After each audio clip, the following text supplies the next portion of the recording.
e ora che l'estate sembra finalmente essere arrivata, l'Aurora Beach insieme a tutto il suo staff ha organizzato per voi molti eventi anche in collaborazione con altre realtà del luogo, con i quali speriamo di portare una ventata d'aria fresca in una piccola realtà che è quella dell'isola del Lido. Non spegneteci la musica.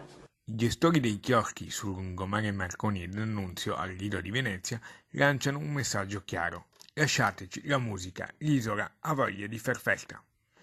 Certo, rispetto delle regole degli altri non devono mai mancare, ma l'isola non vuole essere trattata alla stregua di un dormitorio e gli operatori lanciano la sfida per un 2019 a tutta musica. Vi aspettiamo pertanto numerosi, pronti per farvi passare delle giornate all'insegna del relax e del divertimento, con i DJ set, i live music e la serata del Redentore.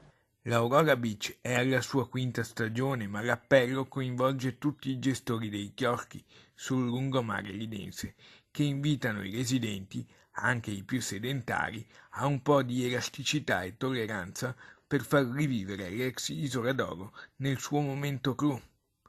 Solitamente in ogni stagione sono invece numerose le proteste dei residenti che frequentemente chiamano ad intervenire le forze dell'ordine. Un po' di animazione e la convenzione degli operatori non guasterebbe non solo per attrarre i turisti, ma anche per rendere piacevoli le serate estive dei residenti stessi. Cosa ne penseranno i lidensi? Si accettano scommesse.